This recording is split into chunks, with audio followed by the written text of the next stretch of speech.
ஸ்ரீ ஆஸ்ட்ரோவிஷன் நேயர் அனைவருக்கும் வணக்கம். கும்பம் கும்பராசிக்கு ஆகஸ்ட் 2024 எப்படி இருக்குதுன்னு பார்க்கலாம்.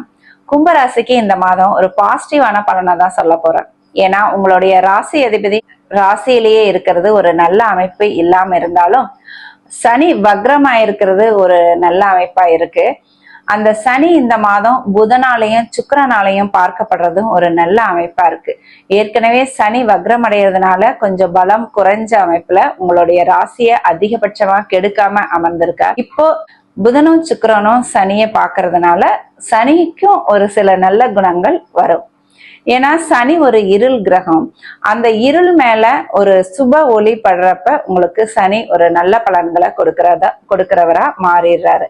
அதனால கும்பராசிக்கு சனி தான் பிரச்சனையா இருந்தார். சனி உங்களுடைய ராசியில இருக்கிறது தான் உங்களுக்கு பிரச்சனை. அதுதான் ஜென்ம சனி. அந்த சனி ஒரு பாசிட்டிவான ஒரு நிலையில மாறுறது கும்பராசிக்காரர்களுக்கு இந்த மாதம் ஒரு பிரச்சனைகள் எல்லாம் ஒரு அடங்கி ஒரு அமைதியா இருக்கிற மாதமா இருக்கும். ராகுவும் 2ஆம் இடத்துல இருக்கிறது சுப ராகுவா இருக்கிறது ஒரு மிகப்பெரிய பிரச்சனைய கொடுக்காத ஒரு விஷயமா தான் இருக்கு. அதனால ராகுவாலையும் எந்த பிரச்சனையும் இல்லை இந்த மாதம். ஏன்னா 2 கிரகங்கள் சம்பந்தப்படும் போதுதான், 2 கிரகங்கள் மிகப்பெரிய பாவத்துவத்துல இருக்கும் போதுதான் கெட்ட சம்பவங்கள் எல்லாமே நடக்கும். இப்போ சனியும் ஓரளவுக்கு சாந்தமாகி இருக்கிறார். அதனால ராகுவும் 2ஆம் இடத்துல குருவோட வீட்டுலதான் இருக்கிறதுனால ராகுவால இந்த மாதம் உங்களுக்கு பெரிய பிரச்சனைகள் எதுவும் வராது. அடுத்ததா 4ஆம் இடத்துல குருவும் செவ்வாயும் இருக்கிறது ஓரளவுக்கு நல்ல அமைப்பு தான். அவங்க குரு மங்கள யோகத்துல இருக்காங்க. குரு கூட செவ்வாய் சேர்றது குரு மங்கள யோகம். அதாவது செவ்வாயின் தொழில்கள், செவ்வாய் சம்பந்தப்பட்ட அமைப்புகள் எல்லாமே உங்களுக்கு நல்லபடியா கிடைக்கிற அமைப்பு. 4ஆம் இடத்துல இந்த யோகம் ஏற்படுறது உங்களுக்கு என்ன பாசிட்டிவான விஷயம்னா, 4ஆம் இடத்துல இருந்து 2 கிரகங்களும் 10ஆம் இடத்தை பாக்குது. 10ஆம் இடம்ங்கிறது உங்களுடைய தொழில் ஸ்தானம். நீங்க செவ்வாய் சம்பந்தப்பட்ட தொழில் ஏதாவது பண்ணிட்டு இருந்தீங்கன்னா, அதாவது மருத்துவ தொழில், விளையாட்டு தொழில், அதிகாரம் சம்பந்தப்பட்ட அமைப்பு, செங்கல் சூளை, கட்டிடங்கள் கட்டுறது, நிலம் வாங்குறது விற்கிறது, ரியல் எஸ்டேட் சம்பந்தமான தொழில், இது எல்லாமே செவ்வாயோட தொழில்கள். இந்த மாதிரி தொழில்கள்ல இருக்கிறவங்களுக்கு எல்லாம் மிக நல்ல ஒரு லாபம் கிடைக்கின்ற ஒரு அமைப்பு. அதாவது தொழில் ஸ்தானத்தை குரு பார்த்துட்டாலே உங்களுக்கு தொழில் நல்லபடியா உங்களுக்கு நடக்கும். அடுத்ததா குருவோட பார்வை 8ஆம் இடத்துல விழுகுது. குருவோட பார்வை 8ஆம் இடத்துல விழுறதுனால உங்களுக்கு வெளிநாடு வெளியூர் சம்பந்தப்பட்ட விஷயங்கள்ல நன்மைகள் கிடைக்கும்.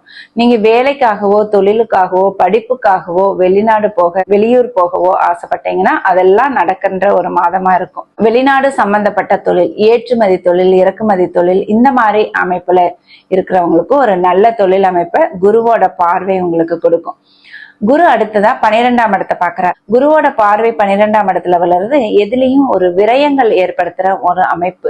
செவ்வாயோட சேர்ந்த குரு 12ஆம் இடத்தை பாக்குறது உங்களுக்கு வீடு நிலம் வாங்குறதுக்காக கடன் வாங்குற ஒரு அமைப்பையும் ஏற்படுத்தும். ஏன்னா 4ஆம் இடம் உங்களுக்கு நல்ல அமைப்புல இருக்கு. குருவோட இருப்புலையும் செவ்வாயோட இருப்புலையும் சுபத்துவமா இருக்கு. அதனால உங்களுக்கு வீடு வாங்குற யோகம், நிலம் வாங்குற யோகம், தோட்டம் காடு இதெல்லாம் வாங்குற யோகம் உங்களுக்கு ஒரு நல்லபடியா இருக்கு இந்த மாதம். அதனால நீங்க அதை யூஸ் பண்ணிக்கலாம். உங்களுக்கு ஏதாவது ஐடியா இருந்ததுன்னா இந்த மாதம் நீங்க அதை செயல்படுத்தலாம். உங்களுடைய 7ஆம் அதிபதி சூரியன் 6ஆம் இடத்துல இருக்கிறது அவ்வளவு நல்ல அமைப்பு இல்லை. உங்களுடைய வாழ்க்கை துணையோட சில பல கருத்து வேற்றுமை பிரச்சனைகள் வந்தாலும் புதனும் சுக்கிரனும் 7ஆம் இடத்துல இருந்து அதையெல்லாம் நிவர்த்தி செய்யற அமைப்புல இருக்கு. வந்த மாயத்துல பிரச்சனைகள் எல்லாமே முடிஞ்சிரும். சின்ன சின்ன பிரச்சனைகள் தான் ஏற்படும் உங்களுக்கு. புதன் சுக்கிரன் 7ஆம் இடத்துல இருக்கிறது திருமணத்தை எதிர்பார்த்துட்டு இருக்கிறவங்களுக்கு, திருமண வயதில் உள்ளவர்களுக்கு, வரன் பார்த்துட்டு இருக்கிறவங்களுக்கு, இவங்களுக்கு எல்லாம் ஒரு நல்ல அமைப்பை கொடுக்குற மாதம் இந்த மாதம். திருமணத்திற்கு உங்களுக்கு வரன் கூடி வரும். திருமணமும் அமையறதுக்கு உங்களுக்கு நிறைய வாய்ப்புகள் இருக்கு இந்த மாதம். ஏன்னா 7ஆம் இடத்தை சனி பார்த்து இத்தனால மிகப்பெரிய அளவுல கெடுத்துட்டு இருந்தார். திருமண தடைகளை கொடுத்துட்டு இருந்தார். இந்த மாதம் புதனும் சுக்கிரனும் அந்த இடத்துல இருக்கிறது உங்களுக்கு திருமணத்திற்கு ஏற்ற மாதமா இருக்கு. 12ஆம் இடத்தை குரு பார்க்கறதுனால நிறைய பயணங்கள் செய்ய வேண்டிய நிலைமை ஏற்படும் கும்பராசிக்கு. அது நல்ல பயணங்களா இருக்கும் உங்களுக்கு. அதனால ஒரு லாபம் கிடைக்கிற ஒரு அமைப்பும் ஏற்படும். வெளியூர் வெளிநாட்டுல இருக்கிறவங்களுக்கு ஒரு நல்ல சாதகமான சூழ்நிலை இப்ப நிலவும். குரு 4ஆம் இடத்துல இருந்து 12ஆம் இடத்தையும் 8ஆம் இடத்தையும் பார்க்கும்போது வெளிநாட்டு தொடர்புகள் எல்லாமே உங்களுக்கு நன்மைகளை கொடுக்கும். அதனால கும்பராசிக்கு ரொம்ப நாளைக்கு அப்புறம், ரொம்ப மாதங்களுக்கு அப்புறம் சில நல்ல பலன்கள் இந்த மாதத்துல இருந்து ஆரம்பிக்குது. சனி வக்ரம் அடைஞ்சிருக்கிறது ஒரு பாசிட்டிவ் பாயிண்ட். அந்த சனிய புதனும் சுக்கிரனும் பாக்குறது இன்னும் கொஞ்சம் நல்ல அமைப்பு. அதனால ரொம்ப நாளைக்கு பிறகு கும்பராசிக்கு நல்ல பலன் வந்திருக்கு. அதனால இந்த மாதம் ஆகஸ்ட் மாதம் கும்பராசிக்கு ஒரு நல்ல மாதமாகவே அமையும். நீங்க இது வரைக்கும் ஸ்ரீ அஸ்ட்ரோவிஷன் சேனலை சப்ஸ்கிரைப் பண்ணலைன்னா சப்ஸ்கிரைப் பண்ணிக்கோங்க, பெல் பட்டனையும் அழுத்திக்கோங்க, லைக் பண்ணுங்க, கமெண்ட் பண்ணுங்க, ஷேர் பண்ணுங்க. நன்றி. வாழ்க வளமுடன்.